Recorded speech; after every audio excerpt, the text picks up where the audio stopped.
Hi everyone. Hello. Welcome back to another Tech Talk, Materials Talk with me, Emma from Kitronik. And me, Dominic from Smoke and Mirrors. And today we are talking about 1, 2, 3. Oh, it failed. Oh no. So today we are doing a live make of these, which are hand fans. We do also have another version which looks like this. So it's a filigree. Oh, thank you. That's actually. Can you do that action with that one? I think so. Oh, Less impressive. Less impressive. But yeah, so we've got two types of hand fans that we want to talk through today, and that is these fabric ones and this, which is a wooden filigree style, which is now on the floor. So we're going to ignore the fact that I did just throw it on the floor and break one of the leaves off. Oh no. It's going so well, everyone. Right, so we want to take you through the... Oh dear. Yes. It's fine. I'll fix it later. Don't throw it at a wall. Okay, I was going to get to that's a nice and fragile version. However, it's just demonstrated itself. So if we go to our window cap. Yes. You look so. Well, I'm just holding it up to show that it's something that's been made, not bought. And so we've got a tutorial on this. Do we not? Yeah, we do. So if I take you all over to our window capture, this is now live on our website. So and how do we find this on the website if we're looking for it? So if you want to go to resources, D&T resources, and STEM makes, right there under STEM makes, this is where I live on the website, and right at the top is the hand fans. I always knew you lived on the Kitronik website. I do. Yeah, it's a nice roomy house. There's a lot of resources. It's got a lot of colours. It's got a lot of colours, a lot of resources. Mostly green. Yeah, mostly Right. green. Yeah, that's why my hair's this colour. So this takes you through the two different styles. So we've got this filigree fan, which I've just demonstrated throwing on the floor. Oh, it's such a shame. Oh well, it's fine. It looked good for the first 2 seconds. It's a delicate, fancy object rather than it's not an action fan. No, it's a wall hanger, I think. Yeah, probably this one. Probably a little too Unless delicate you make it out of hips, which I'll go into what so, we've made it out of. We could use a stronger material. Yeah. But anyway, should we talk a bit about the filigree fan first? Yeah, so I'll just take you back to the demonstration camera, and Dominic's going to artfully cover up the leaf that I broke on the floor. Well, I mean, it's just part of the story now. Yeah. Okay. Welcome back to technical difficulties o'clock. We can. There you go. You wouldn't Yeah, know. no one knows. No one will know. You can glue that in. So, what wood have you used for this? So this is 2mm Cedar plywood. So it is quite thin and fragile. So probably not the most sensible idea, honestly. However, aesthetically very pleasing. It's very, very light. Very, very light. So what I would suggest for this is maybe use something just as thin, but maybe a little bit more sturdy. Well, I suppose the thing to say is like in the design. Don't throw it on the floor. You've got that the point there, and it's broken across that little. Yeah, that's the thinnest point of the design. Yeah, it's thin in 4 places there, and off it's gone. And obviously, you could design that out. Yeah. Or you could just not throw it on the floor. Or I could just not throw it on the floor. Well, it was my fault because I said, could you do that fan? Yeah, and then I threw it on the floor. Yeah. Yeah. So I'm very we're having a good morning, everyone. So if I take us back to window capture and show you our website. Yeah. So let's talk through the materials used for this build. Yeah. So this is, as I said, 2mm Cedar plywood. It's a very pretty plywood, honestly. It's very like the grain on it's wonderful, and it does cut very well and at very low powers because it is 2mm. Yeah. However, as I've just demonstrated, it's quite fragile. But this is very, very, very light. So it's like a balsa-y type. Yeah. I mean, no, it's not balsa. That's a different wood. Yeah. But it has that. It's slightly stronger. Slightly less strong than poplar. Yeah. I would suggest a stronger play. Yeah, obviously if you're going to use you could use 2mm MDF, MDF or a 2mm birch faced poplar. Yeah, no, that would work. That would also work. And we do sell both of those. And were you able to fit this design on one sheet of A2? Yes, actually. So if I take you to look at, this is what the this is just this is what gets laser cut, and it does fit on a 600 by 400, or that was 600 by 300 actually. It does fit on a single sheet, so you have no wastage, and obviously the way that this is stacked up, sort of top to tail, you don't lose a lot of material in the process. So as you can see here, I've sort of labelled everything as well. There are official. So if I take you down to the other fan, I was going to say, you surprised me this morning by having all this official fan terminology that I didn't know existed. There is terminology involved, and it will make it easier for us to describe to you what's happening. So these parts down here of these sort of the wider parts where you hold it with your hands. Yeah, the wider parts where you hold it with your hands. These are sticks. Yes. These thinner bits on the fabric fans are called ribs. The fabric in between is referred to as leaves, and this part at the end where all of the structural integrity, this is where all the structural integrity is, and it's called the head. And actually in the fabric ones we have an extra part here where the wider part that would be a rib if it was on one of these, but actually it's this larger flared shape which is referred to as a guard. And that sort of covers all the fabric when it's folded. Yeah, when it's folded in. Yeah, it is literally a guard, and that's what it does. But so the same thing applies to this filigree fan, just again to make it easier to explain to you what's going on. Up here is the leaves. The top half of this would be leaves, and the sticks is below. So we'll go through this, but there are tiny holes right at the bottom of the filigree design.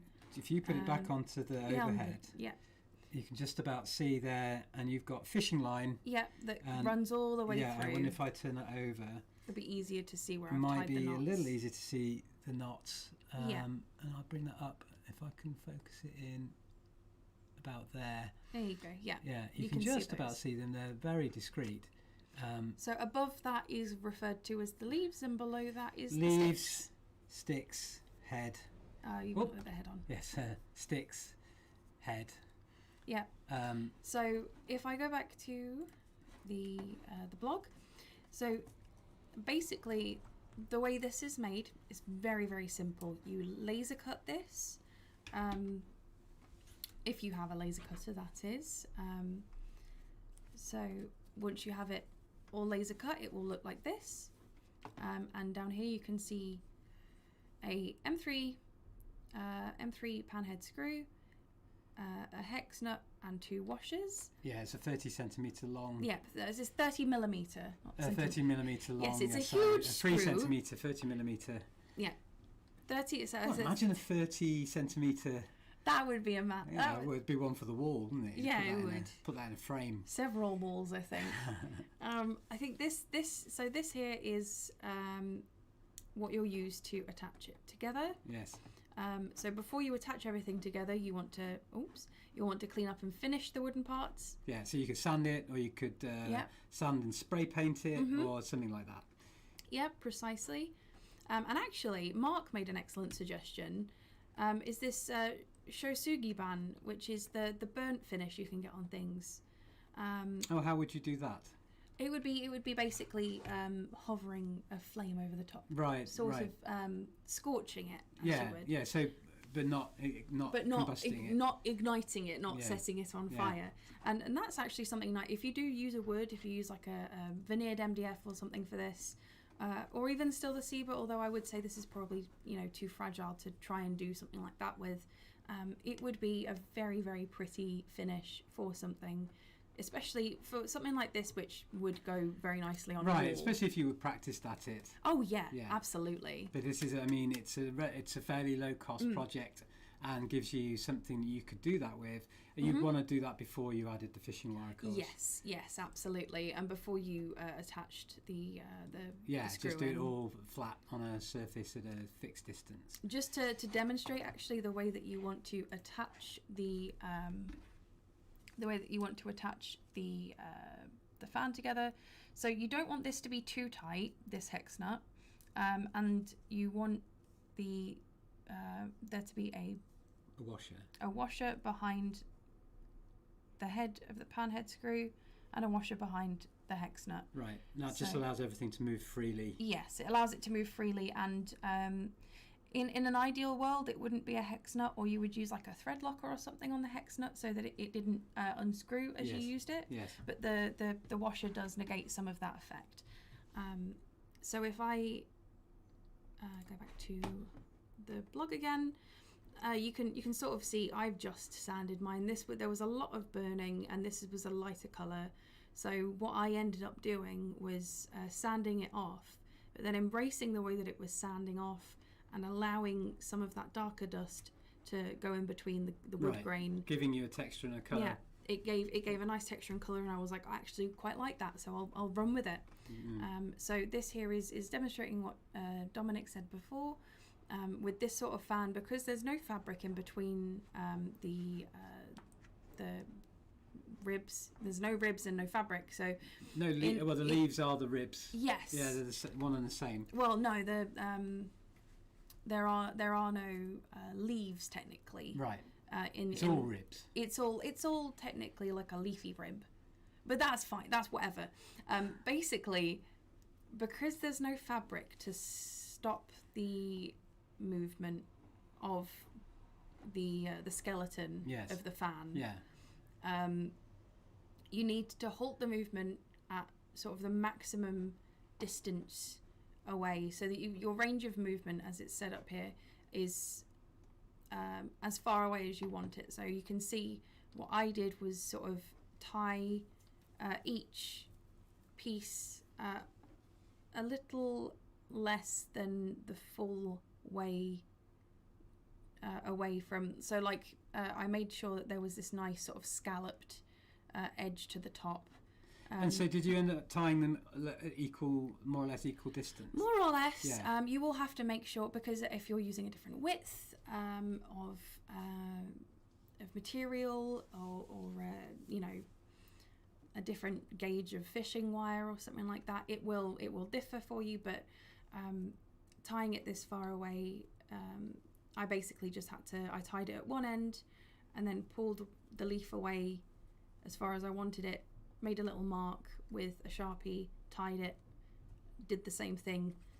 I think this is 12, there are 12 leaves in total, so I did it maybe 13 times, or just 12 times. There's one behind and then one in front of it, so just 12 times. But yeah, that's how you make that one. And now onto the fabric fan. Okay. So this is the one which I'm actually going to talk Dominic through. Yeah, we're gonna make one of these on screen. Yeah, so it's this. So these are sort of more what you'd see either with fabric or with paper, actually, as Dominic said earlier. And you can see... Well, I said it earlier off camera. Off camera, yes. Obviously, traditionally, often they're done with folded paper as well. Yes, yeah. And with paper as well, if you were going to do this with kids or something, or in a D&T classroom or something, you could actually go and draw on it. Like, there's nothing stopping you from doing that with fabric, because you can get fabric pens. Yeah. But so you could make this same kit with paper without much adjustment. Exactly, yeah. And the only adjustment you would have is, rather than laser cutting the fabric as I did, you would want to print the DXF, so the shape, and then cut it out manually. Yes. And how did you make this, where it says maker on here? Makers. So that is sort of an extra. I laser cut the word in another piece of fabric. And then I used fabric glue to attach it on. It is technically an applique, so you can do that with it. And I suppose you could use a vinyl heat press. Yes. A vinyl cutter and heat press to do the same thing on the fabric before putting it on there. For the vinyl, you would need to make sure that, obviously these aren't, you can see they're not properly ironed. But the way that I would suggest doing it, if you were doing this in a place where you actually had access to an iron, like at home or something, I would suggest... We don't have an iron here at Kitronik. No. Why would we? But yeah. But the it would be, in the case of something like vinyl, really like use a bone folder, or like really like make sure that it is folded into those like the or a roller. Something like that, so that you get that sort of folded. You could also screen print. Yes, you can. You could screen print. You could spray paint. You were saying spray paint. You could use a stencil. Stencil. Thank you. Yeah. You could use a stencil and spray paint, or you could use a patterned fabric, which actually I originally was doing a lot of research on this by watching a video by someone called Black Unicorn Creations on YouTube, and she makes fans using a patterned fabric, and they look absolutely gorgeous. So using a patterned fabric is a great way to match these to like an outfit or something. Oh, or like, yeah. Obviously, as I'm really into, like you know, I really like, you know, this neon matching green. your colour, yeah. So I like this neon green that's one. very classy, actually. Okay, so and the main event, I suppose. Yes. Well, maybe first of all, I'm going to try to identify the things that are used in this particular. Yes, absolutely. So I know that from looking at your blog post that the plastic parts, the ribs and the sticks and the head are made from hips. Yes. And it's 1.5mm black hips. Yeah. Which is it a vacuum, like a thermal formable plastic? Yes, it is. But in this case, laser cut. Yeah, it's laser cut. But the reason I picked hips is because it's one of those materials. It's nice and thin, but it's also quite hard wearing, very very fancy of you. But hips is very hardy. It can take knocks, and it's also quite flexible, but still bounces back. So it's one of those materials where it's really good for, like, if you need to make something which is going to be used in this sort of there's a lot of levering it's got a lot of that's going to flex happen to it. It's not going to just shatter. Yeah, absolutely. It's got that flexibility that allows it to be used in this way, and it's also thin enough that the plastic can just you know, I mean, so we were doing slide against each other. that kind of motion at the beginning, and it's perfectly capable of dealing with it. Precisely. And also, it has two sides. Yes. So it has a shiny side, and what you've described as the bad side. Well, bad side and good side are relative terms, which I have used in the blog just to indicate. But I'm gonna say it's more like a matte finish. Like there's a maybe what in woodworking you might call the show side, and then the work side. So what I've done on this one actually is because I really like how I made that one first, and I really liked how it looked, because the front on that is great because it's got that, you know, the applique, but if you turn it round, I really liked the look of the spines, so I put the good side on the spine side on this one so that I could have that black and green contrast. Yes, because I really liked it. So you can use it whichever way around you would like, and you can also use a different color of hips, because if I take you over to our website, we have 7 different so colours. these are the colours that are available at Kitronik. So I've used black, but you could use white if you wanted to do like a nice pastel-y moment. Have like, you know, a light pink fan with like polka dots on it. Use some white, you know, and that would go lovely. I can imagine that on a beach somewhere, or you could use a red, a blue, a green, a yellow, or a purple.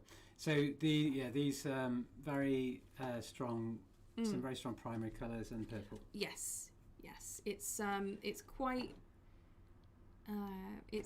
a statement, I think, because black and white I would probably really, you know, I would use those myself, but I can imagine it being a properly powerful statement to have just like red spines on something. Like red spines on a black fan, that would look really classy, I think. They're good. And it's very reasonably priced, isn't it? And yes, I'd imagine you could probably get more than one set of ribs and sticks out of one sheet of hips. Is that right? Yes, most certainly. If I've taken us away from the window capture, but if I take us back, this is sort of. This is what it looks like. You only need, for one of these fans, 6 sets of sticks with ribs, and then two sticks guards. with guards. So you really only need a little bit of this hips, and bearing in mind that the hips sheets are a bit smaller, so they're 457 by 254 millimeters. So how many fans do you think you could get off one of those sheets? I think I used 5 sheets of hips. To make, and then you've made... And I made 4 fans. Yes. And bearing in mind that I did, you know, I was prototyping. I was prototyping on those as well. I ended up with 4 full sets of like a fan skeleton. And in fact, if I take you to the top-down camera... Yeah. Which might need a little bit of focusing. Oh, yeah, yeah. There we go. And it's also wiggly. Yeah, it's not on the true, is it? There we go. So that's a full set for a fan. Yeah. So if I'll demonstrate, I'll put this together. Okay. So as you can see, these are all shiny side up or glossy side up. But if I turn this one over, you can see this is the matte side.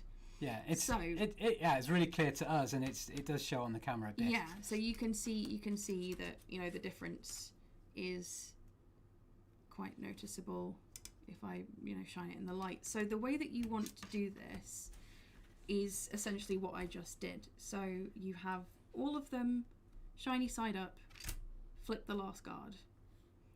Right, so the shiny side is the outer edge on both ends, so one has to be the other way up. Because essentially what you want to do is sandwich the whole fan between the 2 guards like that, and having the shiny side out, you know, that's just probably more aesthetically pleasing. Yeah, obviously it's a personal choice, but it makes perfect sense what you're suggesting. So the way that this will go together is, there we go. So you can see there the M3 screw, which is, I just check how long that one is.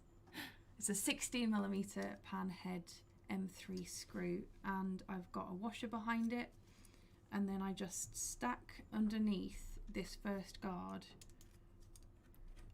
all of these shiny side up. And then you layer them up. You layer them up. Shiny side up. And you've got your shiny guard at the top, of course. Yeah. Getting them all onto that pan head screw. Mm-hmm.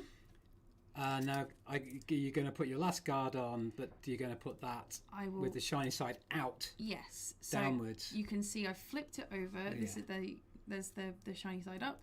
I flip the whole thing over. And then you're going to put the shiny side away from. So that's just the last guard is opposite to all the others, basically. Yeah, exactly.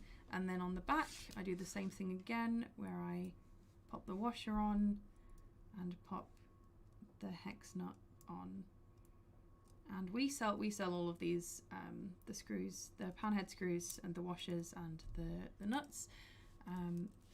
Well, something I've just realised, and I know it's probably I'm a step too far ahead, but like when you come to attaching the leaves to the ribs, you're going to be gluing the fabric always to the, in our case, to the matte side, to the bad side. Yes.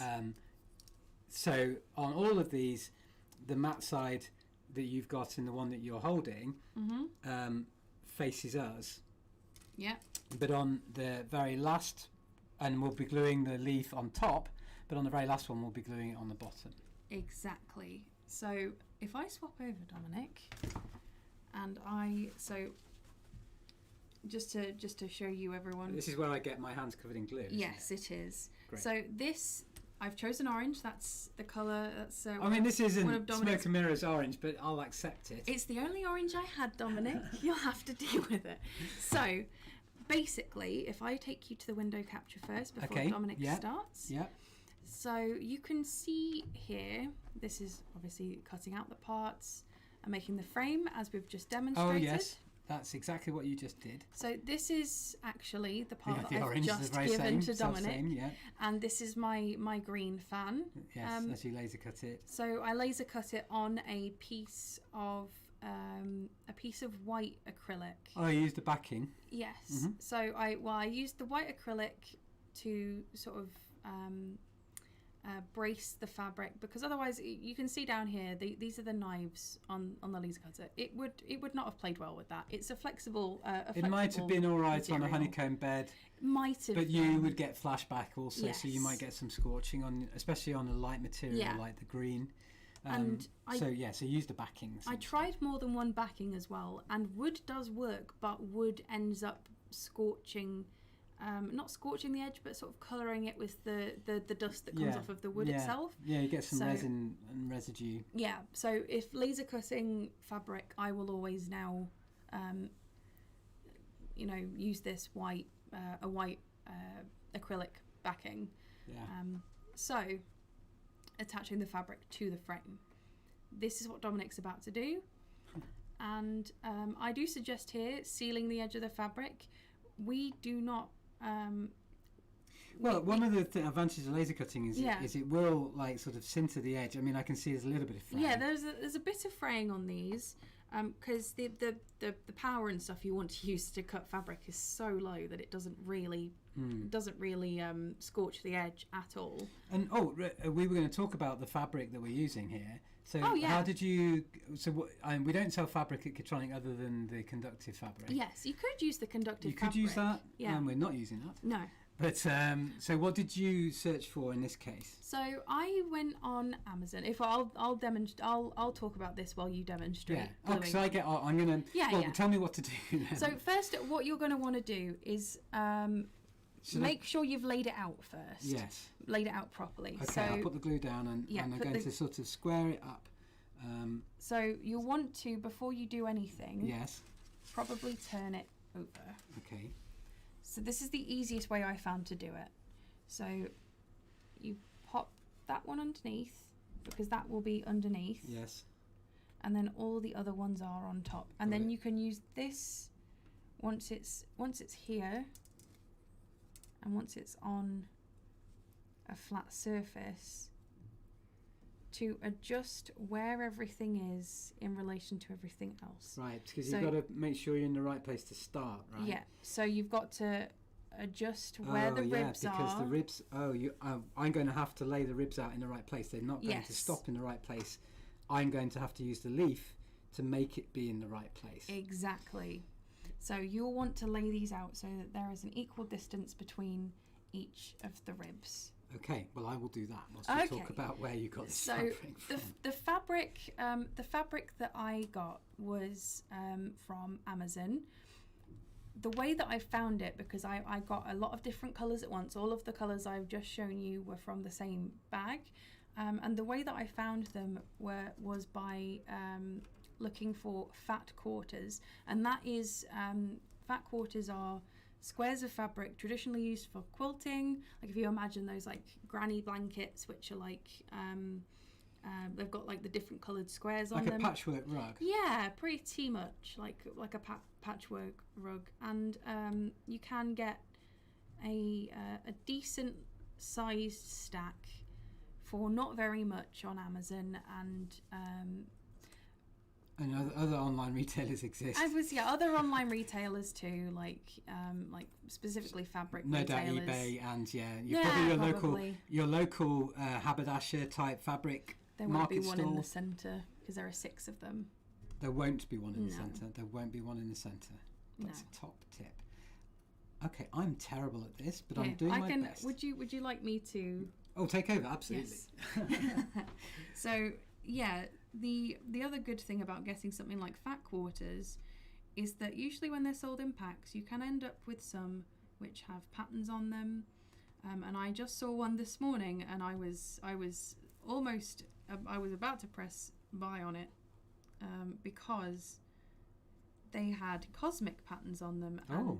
And imagine how beautiful it would look to have a hand fan at like a festival, or like with a sort of slightly gothic outfit, maybe with that sort of like a constellation fan. And I also thought, because I may do an add-on to this blog where I end up adding e-textiles to it. There you go. So I start gluing it. So I'm just going to be brave and get stuck in, I think. Yes. So Haha, pun intended. well, no pun intended. Well, okay. We'll take the pun. Yeah. Thank you. Thank you. We didn't do the fan pun that Jeff said we should do. Okay. Well, it's quite runny that, but just if you do that and then I used my finger to spread it out first time, but you don't have to do that actually. You can use seems mean, but yeah, that's fine. Use the broken off piece. Waste not, want not.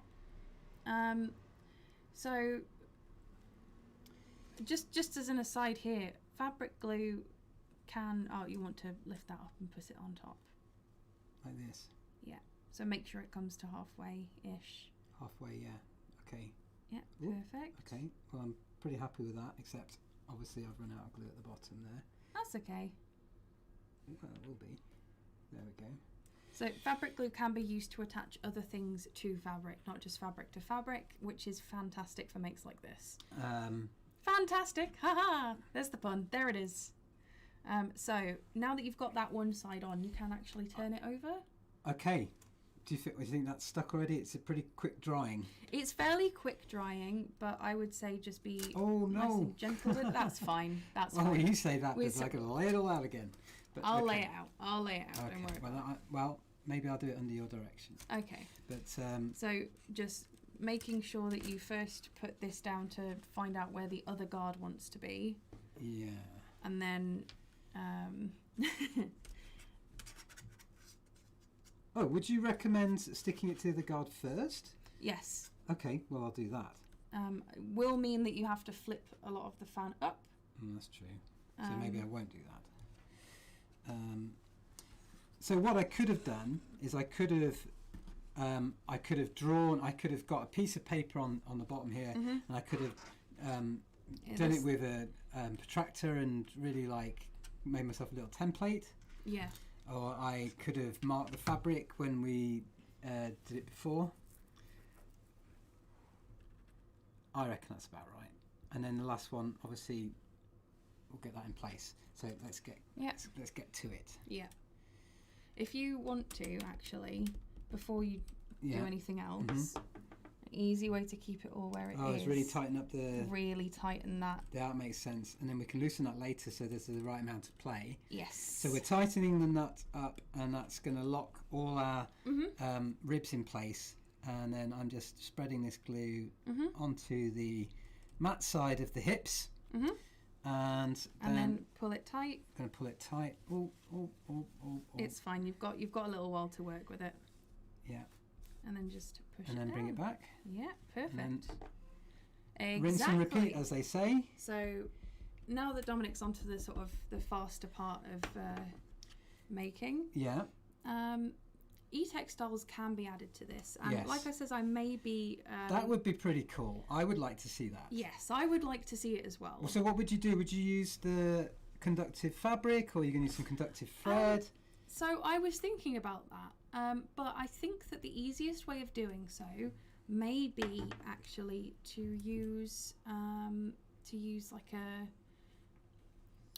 I think I've seen other people online using just addressable LED strips. Yes. Which are usually quite thin. And putting those sort of on the ribs. The ribs. Thank you. You know this more than I do. I've been looking at this for 2 weeks. So I've seen people use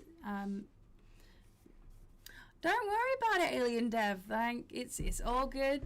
Don't worry, we're still here, we're still making. Nice to see you though. Thank you for joining. Thank you for chatting with us. So you're going to use addressable LEDs, perhaps? Yep, potentially addressable LEDs. We saw this here? I think we saw some addressable LED strips, but not fully addressable. Oh no, we do. We sell addressable LED strips. I think you can get them in like 30 or 50. Oh, that'll be a big fan. I mean, I'm a big fan of this project that you're describing. That was Jeff's pun that he wanted. So there you go, Jeff. He's not watching. He might be. You never know. Well, I don't think he is. I think this is something that would come with practice, but it's really not too difficult a project. I know that if I wasn't doing this on a live stream, for example, there's things I would do a little differently, which would just, like, my point is if you were doing this in the classroom, it would work very well, or as a make project with your kids. Precisely. I think it could be especially very good. If you use taking paper. More time and not. No, this is sort of trying to. It could be quite meditative, actually, couldn't it? Well, I'm sort of zoning in. Yeah, you're right. You're getting in the. Yeah, but once you sort of. I feel a bit Bob Ross.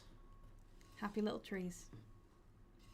Oh, I could have put more glue on that, or I could have moved the bit. But anyway, it's on. No, it's all good. Okay. Well, you can see that I've globbed a bit of glue extra. Well, that's fine, because you can wipe it off afterwards. You can wipe it off. Well, because of how it sort of rolls off once it's dry as well. Yeah, or a bit like PVA glue on your hands. Yeah, it's very, very much. It feels very much like that. But there you go. So like, now they can't see the white blobs anyway. Yeah. Let's turn it over and see what that looks like. Oh, that's a horror show. But anyway, as you said, we might be able to just pick that off. Yeah, you most certainly can afterwards. It's not hard. Shall we go back to main cam? Absolutely. And I can hold up my fan. There you go. Hi everyone. That doesn't look that bad. No, not at all. I would be a little hesitant to do the fan. While it's still drying, I wouldn't. But it just fan chop. You can get a good on once it's dry. I'm really terrible at that. You just hold it by the end. Hold it by the end. I know you keep saying hold it by the end, and then don't hold the rest of it. That's the key to it. Perfect. You're good for we had some fans that came from. There we go. I was at like a Ruby wedding anniversary, and there were some fans that had been bought for the younger family members, and everybody else was doing this like flick out, and it took me ages to learn it. Like the little kids could do it, like all of the older adults could do it. Yeah. No. But if you did this with paper, you could draw on them. You could add glitter. You could add that. You could add glitter anyway. Oh, imagine how good that would be. If I could dance. No, I mean adding glitter. Oh, adding glitter. Sorry, I was obsessed with my dance. Where would you put the glitter? What I would do probably is add a layer of fabric glue around the top and then sprinkle it onto the top so that it glittered as you moved it. Or you could add glitter strategically to where the ribs are on the other side, so that because you can still see the ribs through. So if you wanted to hide that, you could use like lace, or you could do. I really like the idea that you had that if you were accessorizing with an outfit, say if you'd made. Or if you had something that had a particular pattern, you could make your own fan. Yeah. Or if you were at a festival, say if you were going to see your favourite artist or something, you could like have, like I don't know, like some sort of call out on it. Yeah. You know, like just to be able to like fully customise something like in your own style. Mm-hmm. I think that's pretty cool. I think one of the coolest suggestions I had was to get some fabric paint. Do a light blue version of this, or probably light blue, it's probably like a creamy colour, and then paint Hokusai's wave onto it. Or you could do like you could get some fabric. You can get some fabrics with like art pieces on them. So like imagine a Starry Night version of this. That would look lovely. But I digress. We have come to the end of our make. Yes. If anyone has any questions to put down below, then we can answer. We will still answer questions posted afterwards. So if you want to ask anything, let us know. It has been absolutely wonderful being here and showing you all of this cool stuff. But yeah, no, big thank you to as I said earlier, I used the video on YouTube by Black Unicorn Creations a lot in my research for this. So Thank you so much to Black Unicorn Creations, and thank you to you for coming. Well, thank you to you. Oh, thank you for coming and indulging my odd make. Well, next month we're going to look at edge-lit acrylic designs and probably do a build from an edge of how to do an edge-lit thing in acrylic and talk about that in some detail. So that'll be fun, and that'll be in September. Yeah, so wonderful to see you all again.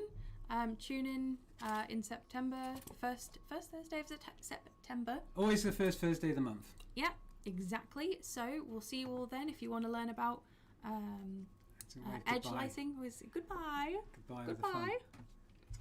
There's my other one. Goodbye. I'm gonna before we go. I'm gonna attempt with this one I just made to do the flick. It may come to pieces. Oh yeah, but that would be fun. There you go. Yeah. Woo! All right, everyone. And on that note, we'll see you later. Have a wonderful day, and as we say, tune in next time. Bye. Bye.